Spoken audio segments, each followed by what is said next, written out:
INN news में बहुत थोड़े अरसे में बहुत तेज़ी से फैला। अस्सलाम वालेकुम नाजरीन, मैं हूं आपकी मेज़बान मोमना शहबाज़ और आज हम अपने नाजरीन को एक ऐसा फ़न दिखाएंगे जो कि बहुत ही नायाब है। इसके नायाब होने की वजह ही ऐसे हुनरमंदों की कमी है, लेकिन गुजरांवाला की धरती में एक ऐसा नौजवान हुनरमंद मौजूद है जिसने अपनी खुदादाद सलाहियतों के इस्तेमाल के बाद अपने तख़य्युल को कैनवस पर उतारा। तो नाज़रीन मैं साथ साथ बताते चलूँ, इनका एक और तारुफ़ ये भी है कि वो कौमी व मकामी अखबारात में बतौर कार्टूनिस्ट भी काम करते हैं, जो कि हुक्मरानों पर तनकीद और माशरती मसाइल की अक्कासी में इनफरादी हैसियत रखते हैं। तो गुजरांवाला के सपूत आदिल महमूद हमारे साथ मौजूद हैं, तो इनसे जानते हैं कि उन्होंने कैसे अपने इस फ़न का आगाज़ किया, कैसे उनको ये सोच पैदा हुई, कितना उनको ये इंटरेस्ट है अपनी फ़ील्ड को लेके। तो आइए हम उनसे जानने की कोशिश करते हैं। अस्सलाम वालेकुम। वालेकुम सलाम। कैसे हैं आप? मैं बिल्कुल ठीक ठाक। अच्छा, ये बताइएगा कि आप बहुत ही मुनफरिद काम करते हैं, तो इसकी सोच आपको कैसे पैदा हुई? देखिए, सोचने के लिए बंदे को ऑब्ज़र्वेशन की ज़रूरत होती है, गौर करने की ज़रूरत होती है, फ़िक्र करने के इर्द गिर्द देखने की ज़रूरत होती है, फिर बंदे को आइडियाज़ मिलते हैं। जब आइडियाज़ मिलते हैं ना, तो उन आइडियाज़ को हकीकत का रंग कलम के ज़रिए या ब्रश के ज़रिए उस देने के, वो जिस बंदे में वो सलाहियत होती है ना, वो बेहतर तरीके से मुआशरे की तर्जुमानी भी कर लेता है और अपनी रूह को सुकून भी दे लेता है। अपने आप को सुकून देने के लिए वो कलम या कैनवस का इस्तेमाल कर लेता है। अच्छा, तो अभी तक आपके कितने शागिर्द आपसे ये हुनर सीख चुके हैं? तकरीबन 300 से ज़्यादा शागिर्द मेरे फ़ारिग़ुत तहसील हैं और इस वक्त अगर मैं इन शागिर्दों को भी मिलाऊं तो 335-340 के करीब मेरे स्टूडेंट्स हैं जो कि रजिस्टर्ड हैं हमारे स्केचअप्स आर्ट गैलरी में। तो हुकूमती सतह पर इसकी कोई पज़ीराई मिली आपको? बहुत ज़्यादा। हुकूमत हमेशा कोशिश में रहती है कि हुकूमत आर्टिस्ट को प्रमोट करे। हुकूमत ने हमेशा आर्टिस्ट को सपोर्ट किया है। हुकूमतों ने हमेशा आर्ट के लिए फ़ंड्स दिए हैं, हमेशा आर्टिस्ट को उन्होंने इज़्ज़त दी है। तो ये जितनी भी पेंटिंग्स लगी हुई हैं, ये सारी आपके हाथ से बनी हुई हैं? ये वाली जो दीवार है वो मेरे हाथ की है और मैं आपको ये दिखाता हूँ कि ये वाली जो दीवार है ये मेरे स्टूडेंट्स के हाथ का बना हुआ काम है। इस गैलरी की 2 वॉल्स हैं। मेरे लेफ़्ट साइड पे स्टूडेंट्स मेरा काम है और मेरे राइट साइड पे स्टूडेंट्स का काम है। ये सारा आपका काम है? जी, ये सारी पेंटिंग्स मेरी है। इसमें आप देख सकते हैं कि गुजरांवाला के जो ओल्ड सिटी स्ट्रीट्स हैं वो भी इसमें शामिल हैं और इसमें गुजरांवाला का क्लॉक टावर भी है। गुजरांवाला का जो कब्रिस्तान कलां सबसे बड़ा वो भी इसमें शामिल है। उसमें कुछ सेलिब्रिटीज़ भी हैं, इमेजिनेशंस भी हैं, उसमें गांव भी है। मैंने कोशिश की है कि कल्चर को फ़रोग़ दिया जाए। मैं अगर यहाँ बैठ के स्विट्ज़रलैंड के पहाड़ बनाऊँगा, अमेरिका का कोई लिबर्टी स्टैचू बनाऊँगा, उसका मुझे कोई फ़ायदा नहीं। हमारे बाद आइंदा नस्लें हमारी पेंटिंग्स के ज़रिए अपनी सकाफ़त को पहचानेंगी। अच्छा, अभी कोई ऐसी पेंटिंग जिससे आपको जो उस पेंटिंग को अवार्ड से नवाजा गया हो, कोई ऐसी पेंटिंग बताएं? मेरी एक पेंटिंग 2016 में अवार्ड से नवाजी गई थी और अलहमरा में, और उस पेंटिंग वो उन्होंने उनके पास ही है। ऑब्वियसली जब उस पेंटिंग का कंपटीशन होता है तो वो पेंटिंग उनकी मलकियत होती है जिन्होंने ऑर्गेनाइज़ करवाया होता है। वो बहुत अच्छी पेंटिंग थी। उसमें एक लड़की मैंने बनाई थी और उसका थीम था कि पाकिस्तान को दीगर ममालिक से जो दरपेश मसाइल हैं उस पर बनाए वो एक। तो वो मेरी एक लाइफ की सबसे अच्छी जो पेंटिंग थी वो थी। किस तरह अपने तख़य्युल को पेंटिंग की सूरत में ढाल लेते हैं? सबसे पहले तख़य्युल का मजबूत होना ज़रूरी है, उसके अलावा आपके हाथ में स्किल होना ज़रूरी है। जब ये पेंटिंग की का स्किल और तख़य्युल की तसलसल और मजबूती वो आपके पास होती है तो आप फिर you can do anything you want. A human can do anything he wants. In paintings की अगर मैं मज़ीद बात करूं, इसमें थीम बेस्ड पोर्ट्रेट्स भी हैं, इसमें विलेजेस भी हैं, इसमें हमारा इवनिंग का मंज़र भी है, इसमें फ़ीमेल पोर्ट्रेट्स भी हैं इमेजिनेशन में, इसमें बहुत से लैंडस्केप्स हैं, गांव है, मतलब कल्चर हमारा। ये एक पेंटिंग मैं कहूँगा कि इधर आप दिखाएं, ये कल्चर है हमारा। और ये इस तरह का दरवाज़ा, इस तरह की ईंटें आज से 100 साल बाद नहीं होंगी। अपने कल्चर को ज़्यादा प्रेफर करते हैं पेंटिंग्स? आर्टिस्ट की बुनियादी जिम्मेदारी है कल्चर को लेके चलना। अगर आर्टिस्ट कल्चर को लेके नहीं चलेगा तो वो किसकी नुमाइंदगी कर रहा है? ये तो आर्टिस्ट का मकसद ही है कि अपनी सोसाइटी की तर्जुमानी करे। अगर आर्टिस्ट सोसाइटी, कल्चर, रवायात और सकाफ़त की तर्जुमानी करने का अहल नहीं है तो दैन वो आर्टिस्ट कहाँ का हुआ? अच्छा, मेरा आपसे ये भी सवाल है, सुनने में यह है कि शाम ढलते ही आप चाय के ढाबे का भी रुख करते हैं, हुकूमत पर कार्टून की सूरत में तंज़ की जो नुमाइश करते हैं, कौन से लोग आपके साथ होते हैं और इस बात में कितनी कुछ सदाकत है? बतौर कार्टूनिस्ट मुझे इस मुआशरे में जो हमवारियाँ हैं या जो हालात हाज़रा पे मबनी मसाइल हैं उन पे कार्टून बनाना ज़रूरी होता है मेरा। और मैं शाम को बिलाशुबा मैं किसी चाय की जगह पे बैठता हूँ, मेरे साथ में मेरे फ्रेंड्स होते हैं, हम इस पर डिस्कस करते हैं। मोस्टली ये मेरा अपना आइडिया होता है। और बतौर कार्टूनिस्ट मैं अपनी ज़िम्मेदारी समझता हूँ कि मैं आवाम को सच दिखाऊँ।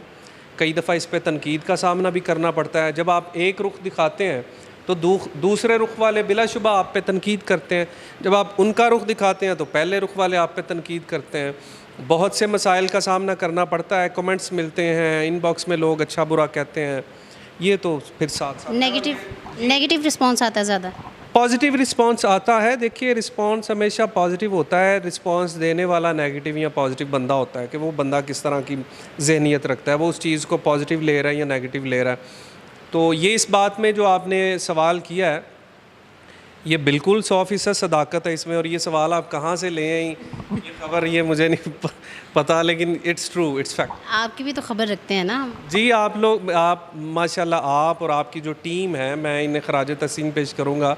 INN न्यूज़ में बहुत थोड़े अरसे में बहुत तेज़ी से फैला, जिस तरह कोई वायरस फैल जाता है उस तरह ये आप लोगों का जो न्यूज़ है, I am sorry, I am just kidding, बड़े मुस्बत सहाफ़त आप करते हैं। आप पाकिस्तान, गुजरांवाला का मुस्बत चेहरा लोगों को दिखा रहे हैं। इसके लिए मैं आपका खराज तहसीन पेश करूँ। बहुत शुक्रिया। अच्छा, मेरा एक ये लास्ट सवाल है, कहीं आप भी ना तंग पड़ जाएं, कितनी नुमाइशों में अभी तक शिरकत की है? बेशुमार नुमाइशों शिरकत कम की है, ऑर्गेनाइज ज़्यादा की है मैंने। गुजरांवाला आर्ट्स कौंसिल में 2016 से लेके 2020 तक जितनी भी एग्ज़िबिशंस होती थी उनमें ऑर्गेनाइज़र्स में मैं भी शामिल होता था। और उसमें मेरे स्टूडेंट्स की, मेरी कोशिश ये होती है कि मेरे स्टूडेंट्स का काम ज़्यादा नुमायाँ हो, मेरा काम ना हो। बहुत सी नुमाइशों में जो मेरे लिए, मुझे इज़्ज़त देने के लिए ऑर्गेनाइज़ की गई थी, उनमें मैं अपना काम नहीं रखता था, स्टूडेंट्स का काम रखता था। मेरी इज़्ज़त मेरे स्टूडेंट्स हैं। और मैं ख़ुद 3-4 एग्ज़िबिशन में अब तक अपनी पूरी लाइफ में 3-4 एग्ज़िबिशन में ही शिरकत कर सकूँ, लेकिन मेरे स्टूडेंट्स 30-40 एग्ज़िबिशन में शिरकत कर चुके हैं। अच्छा, मैं कब से ना वो चीज़ देख रही थी, दिखाऊँ अपने नाज़रीन को भी, तो ये ज़रा उनको बताएं कि ये क्या चीज़ है। मैं कब से इसी पे देख रही थी, मैंने कहा मैं इनसे पूछती हूँ कि ये क्या चीज़ है। ये फेस जेस्चरिंग के कुछ रूल्स हैं जो मैं स्टूडेंट्स को बता रहा था। बेसिकली ये काम हम बोर्ड पे करते हैं। तो ये एक बच्चे ने बनाया था पेंसिल से, तो मैं मार्कर के साथ उसे उसकी तस्हीह करने की कोशिश कर रहा था कि अगर आपने फेस स्केचिंग करनी है तो वो इन रूल्स के अकॉर्डिंग करेंगे। इस तरह के बहुत से पेपर्स आपको इस आर्ट गैलरी में मिलेंगे। चलिए, बहुत शुक्रिया सर। वेलकम।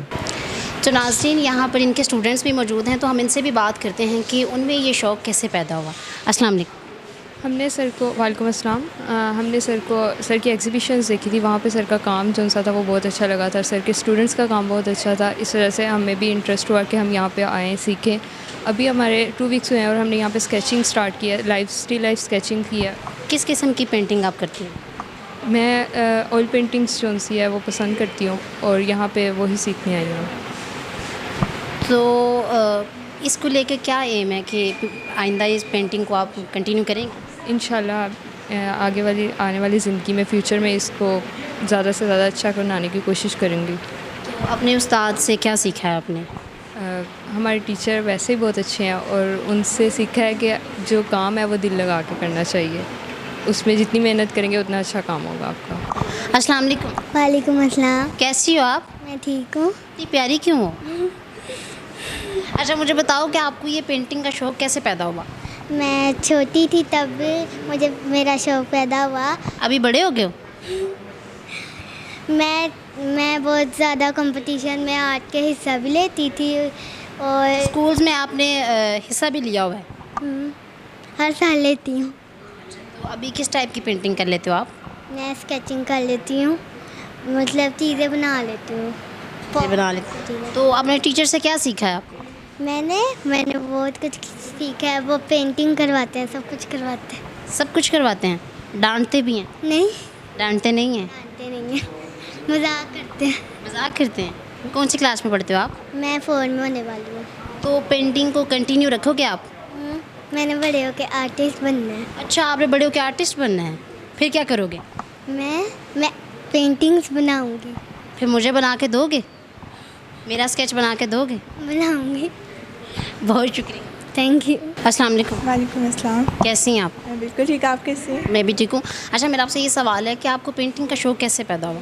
मुझे मेरी हॉबी थी, जब मैं बचपन से ही ना हॉबी थी पेंटिंग की और स्केचिंग वगैरह की। तब आपको बचपन से शौक़ था? हाँ जी, बहुत ज़्यादा। मैं घर में खुद ही पेंटिंग्स वगैरह बना के ना तो लगाती होती थी, लेकिन मैंने कहीं से सीखा नहीं था अभी। मतलब शौक़ था ना तो खुद ही करती होती थी। तो किस टाइप की पेंटिंग कर लेती हैं, क्या सीखा है? मतलब मैं ना काफ़ी टाइप पेंटिंग बना लेती होती हूँ और स्केचिंग वगैरह कर लेती हैं? जी, स्केचिंग वगैरह भी कर लेती होती हूँ, लेकिन ना स्केचिंग मुझे इतनी अच्छी नहीं आती थी क्योंकि सीखा नहीं होया था ना, तो इसलिए तो अभी अपने टीचर से क्या सीखा है? मुझे जब मैं यहाँ पे आई मतलब मुझे काफ़ी कुछ सीखने को अभी तक इतने कम दिनों में काफ़ी कुछ सीखने को मिल गया। मतलब स्केचिंग करनी आगे, जो वो चीज़ें मुझे पता चली जो मुझे पता ही नहीं था, मैं खुद से मतलब बना ली। कैसा काम सिखाते हैं ये? बहुत ज़्यादा अच्छा, बहुत ज़्यादा अच्छा, और समझाते इतना अच्छा है कि एकदम समझ आ जाती है। तो आइंदा क्या सीख के अपनी पेंटिंग बनाया करेंगे आप? मैंने काफ़ी कुछ सीख के ना अपना बेहतर किया। मतलब पहले जो चीज़ें मेरी गलत होती थी ना, वो चीज़ें काफ़ी इम्प्रूवमेंट आई? हाँ जी, बिल्कुल, बहुत ज़्यादा। बहुत शुक्रिया। Thank you sir. पेंटिंग का शौक़ कैसे पैदा हुआ? ये आई थिंक ये गॉड गिफ्टेड है मेरे लिए। मुझे शुरू से ही पेंटिंग का बहुत शौक़ था। मैं बचपन से ही ड्राइंग काफ़ी अच्छी बना लेता था, और आई थिंक इधर आना मेरे लिए बहुत एक अच्छा बेनिफिशियल होगा कि इधर से मुझे बहुत कुछ सीखने को मिलेगा। कैसा सिखाते हैं टीचर आप? हमारे टीचर बहुत अच्छा काम सिखाते हैं। इवन मुझे आई थिंक कुछ चीज़ें मुझे ऐसी थी जिनके बारे में मुझे डाउट था, वो मेरे सामने डाउट्स क्लियर किए हैं। किस टाइप की पेंटिंग कर लेते हैं आप? मुझे मैंने अब बेसिकली ऑयल पेंट से स्टार्ट किया था, और आई थिंक यही प्रोफेशनल टाइप की पेंटिंग होती है, और मैंने इसमें पोर्ट्रेट काफ़ी ज़्यादा बनाती है। स्केचिंग कर लेते हैं? जी, स्केचिंग मेरा फेवरेट काम है। तो अपने इस शौक़ को कंटिन्यू रखेंगे कि अभी बस सीख के छोड़ दिया? नहीं, बेसिकली मैंने इसको प्रोफेशनली लेके जाना है आगे। मैंने इसी प्रोफेशन में जाना है आगे, जैसे सारे आर्टिस्ट हैं। आई थिंक मैं भी एक फ्यूचर में इंशाल्लाह एक आर्टिस्ट। तो नाज़रीन, जैसा कि आपने नौजवान आर्टिस्ट की बात सुनी कि ये बिलाशुबा एक बेहतरीन हुनर है, ऐसे हुनर को हुकूमती सतह पर भी प्रमोट करने की ज़रूरत है। अब तक के लिए इतना ही। जल्द हाजिर होंगे आपकी खिदमत में एक नए प्रोग्राम के साथ। इसी के साथ अपनी मेज़बान मोमना शहबाज को दीजिए इजाज़त। अल्लाह निगहबान।